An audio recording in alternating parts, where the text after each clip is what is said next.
Amis curieux, bonjour, parce que je sais qu'il faut être un petit peu curieux pour s'intéresser à l'au-delà. Vous voyez, aujourd'hui, je suis un petit peu accompagné. Euh, je ne sais pas comment elle va se tenir tout au long de la séance, parce que ma minette est tout le temps en train de bouger. C'est c'est sa façon de fonctionner. Aujourd'hui, je vais parler des outils. Et il y en a beaucoup. Il y en a beaucoup plus que les gens l'imaginent, parce que beaucoup font des fixations sur un outil particulier lorsque l'on parle de spiritisme, mais en réalité, si on considère que le spiritisme, c'est la liaison entre nous, notre terre, notre matière 3D et l'au-delà, ça comprend la philosophie et tous les outils qui y sont nécessaires.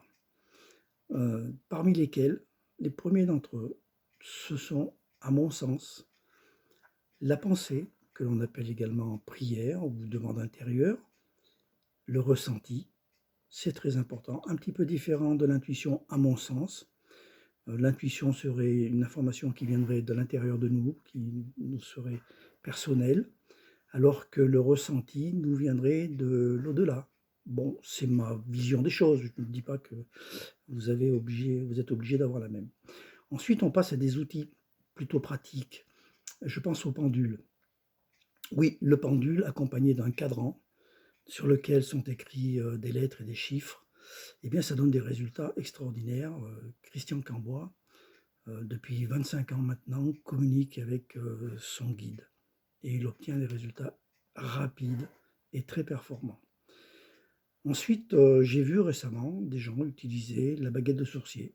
Bon, c'est aussi une méthode pour obtenir des réponses de delà. Le problème, c'est que les questions sont forcément fermées. C'est pour des réponses oui, non. Parce que les baguettes, elles vont dans un sens, elles vont dans l'autre, mais elles écrivent rien.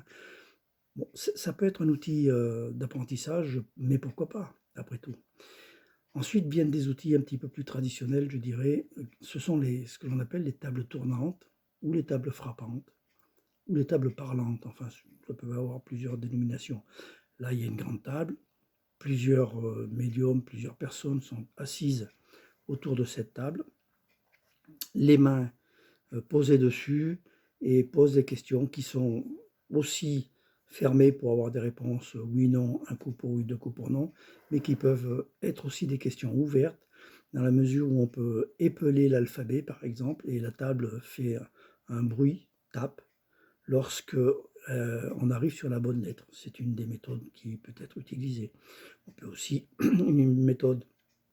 utiliser une méthode un petit peu plus longue qui consiste à épeler, non pas épeler l'alphabet, mais à, à compter le nombre de coups par rapport à la position de la lettre dans l'alphabet. Alors c'est encore un petit peu plus long. Généralement, ce sont des séances qui sont très très longues si on veut avoir des résultats complets, riches et performants. Moi, j'ai utilisé parfois le guéridon. Bon, c'est un petit peu le même principe, sauf qu'au lieu d'être 7-8 autour de la table, ben, on est 3 ou 4 et puis ça suffit.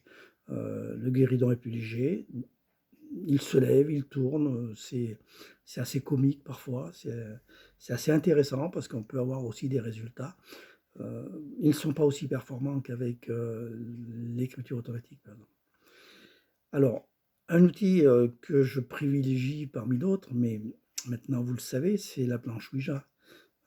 C'est celle qui draine avec elle énormément d'idées reçues, mais c'est un outil comme un autre. Et c'est un outil qui fonctionne très bien. Alors la planche Ouija, c'est quoi? C'est une planche sur laquelle sont écrites les lettres et également des chiffres, puis quelques symboles, le oui, le non. Au milieu, on pose ce que l'on appelle une goutte, une petite planchette sur laquelle les médiums ou les personnes qui sont autour de la planche posent leurs doigts très légèrement et au bout d'un certain temps, si la pensée est sincère et puis si un esprit a la capacité de venir se manifester, cette planchette que l'on appelle la goutte bouge et se dirige vers des lettres pour créer des mots. Si on n'a pas de planche Ouija pour essayer, parce qu'on se dit que c'est peut-être pas la peine d'en acheter une si on ne sait pas si on a cette capacité à l'utiliser, on peut aussi très bien mettre des lettres en papier, en arrondi autour d'un verre, sur une table qui glisse, hein, genre formica. Moi j'ai commencé comme ça, hein. Et puis le verre bouge et va vers les lettres, et puis ça crée des mots. Bon, on peut aussi prendre des lettres de Scrabble, hein, ça va plus vite que de découper des bouts de papier. Ça fonctionne, ça a fonctionné. Puis comme ça a très bien fonctionné, eh bien on s'est acheté des planches. Parce que c'est quand même plus pratique de sortir une planche et de la poser sur la table. Ensuite, on a l'écriture automatique, que l'on peut appeler aussi écriture inspirée selon certains. L'écriture automatique, le mouvement est inspiré par l'au-delà et on ne sait pas trop ce que l'on va écrire, on décrypte après. Il y a plusieurs méthodes, les yeux fermés, les yeux ouverts, on tient les mots attachés, on les sépare. Moi personnellement, je mets mes barres au T, mes points sur les i, mais ce n'est pas une règle générale. Et tant que le mouvement est inspiré par l'au-delà et qu'il s'occupe de créer le mouvement du stylo, c'est de l'écriture automatique. Ensuite, la petite Minette qui en a marre, ensuite vient naturellement, pour ce qui me concerne, l'écriture inspirée, c'est-à-dire que je perçois les mots que je vais écrire, les mots, 2, 3, 4 mots à venir. D'ailleurs, au moment de les écrire, ce n'est pas forcément les mêmes mots qui s'écrivent, mais c'est le même sens. Donc là, à ce moment-là, je prends à mon compte l'écriture en elle-même, le mouvement du stylo, et puis je ne m'intéresse qu'à ce que je perçois et j'écris. Et puis à la fin, je relis, et généralement, je suis ému. On a aussi l'écriture automatique ou inspirée, je dirais, que j'ai expérimenté et qui fonctionne aussi très bien, un petit peu plus moderne, c'est à travers un clavier d'ordinateur, tout simplement. Oui, ça marche, c'est-à-dire que et bon, ça s'apprend aussi de la même façon. Alors moi, je ne suis pas secrétaire, j'ai pas appris à utiliser le clavier comme une dactylo, donc je vais créer des fautes, mais c'est pas grave. C'est à la fin qu'on corrige, on essaie de mettre en forme, mais le message est passé et c'est le plus important. Ensuite, on a des outils un petit peu plus techniques encore, c'est ce qu'on appelle la TCI, la transcommunication instrumentale.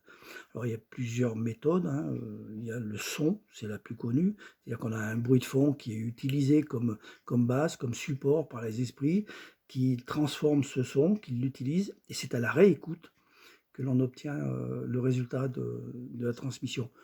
Ça fonctionne bien, mais il faut quand même une oreille assez aguerrie. On peut aussi avoir de la TCI derrière un écran d'ordinateur ou de télévision, mais aussi avec des écrans de fumée. L'IFRES à Paris travaille très bien avec ce principe-là. Ils ont même créé un larynx automatique, un larynx artificiel, pardon, qui a priori serait fonctionnel. Bon, à voir. On peut aussi avoir de la TCI water, comme on dit, c'est-à-dire dans de l'eau, on crée des mouvements, on filme, et puis au bout d'un certain temps, puis on s'aperçoit qu'il y a des visages qui apparaissent. Bon, c'est une forme de spiritisme comme une autre. Et puis, bien entendu, maintenant, il y a le spiritisme que l'on appelle médiumnité dans l'esprit des gens. La médiumnité, c'est pas du spiritisme, pourtant c'en est, c'est une façon comme une autre. Et là, on a un médium, on a une personne ici qui perçoit, alors sous forme de clairaudience, de clairvoyance, de clairsentence. Il y a plusieurs méthodes, parfois associées, et elles reçoivent des messages des défunts. Donc on est en contact direct avec un esprit qui a quitté la Terre à un certain moment de notre vie, que l'on a connu ou pas. Ça peut être des âmes errantes, ça peut être des esprits qui viennent nous dire bonjour. Et là, on exprime le message vocalement, c'est-à-dire que le médium parle. Il s'adresse à la personne qui est en face de lui, ou alors il s'adresse à une assistance, parce qu'un message peut être non seulement personnalisé, mais peut s'adresser également à plusieurs personnes. Et là, on peut même rentrer dans le phénomène du channeling que l'on appelle communément, c'est-à-dire que c'est un guide et non plus un défunt qui s'exprime. Et le guide peut s'exprimer personnellement pour une personne en particulier autour du médium. D'ailleurs, ça fonctionne exactement pareil avec une planche Ouija. Ou alors il peut s'adresser à la communauté. Et là, on a des messages généralement d'un niveau, d'un seuil de spiritualité un petit peu supérieur au message de réconfort attendu de la part d'un défunt. Voilà, j'ai résumé ce que moi je connais un petit peu du spiritisme, des pratiques que j'ai pu observer et pour certaines pratiquer. Je ne dis pas que ça fait le tour de toutes les techniques parce qu'il y en a sûrement d'autres que j'ai oubliées ou que je ne connais pas. Mais bon, c'est à vous de les découvrir éventuellement. Moi, je suis certain qu'il faut ne pas faire de fixation sur un outil en particulier, même si c'est un outil qui nous fait plaisir, sur lequel on se sentirait à l'aise, parce que mon expérience m'a prouvé que l'écriture automatique, qui était à mon avis le dernier outil que j'aurais pu utiliser, c'est celui qui est le plus performant pour obtenir des messages pour moi. Vous voyez? Donc ce n'est pas nos envies qui prédominent, c'est la nécessité, c'est le besoin, c'est autre chose qui ne dépend pas de notre mental, en fait. Heu, Aimer un outil, c'est bien, avoir des résultats, c'est encore mieux. Donc laissez-vous porter, il y aura forcément des opportunités qui vous mettront en face, d'une certaine pratique, peut-être à laquelle vous n'avez pas pensé, allez savoir. Mais quoi qu'il en soit, ce qui est certain, c'est qu'il n'y a pas de mauvais outils. Ça, je le dis tout le temps, que ce soit, bien entendu la planche Ouija ou tout autre outil. Il n'y a que des ouvriers en apprentissage. Il n'y a pas de mauvais outils. Donc ayez confiance dans ce que vous faites. Si vous êtes dans la sincérité, dans la confiance en vous, si vous êtes dans l'honnêteté, et puis si vous demandez humblement à l'univers, à un être, à un guide, de s'exprimer à travers n'importe quel outil, celui que vous aurez privilégié, vous obtiendrez des résultats. Voilà pour aujourd'hui. Amis curieux, je vous souhaite un petit peu de courage quand même, parce que quel que soit l'outil, il faudra bien un petit peu de travail. Et je vous dis à une prochaine capsule. Au revoir.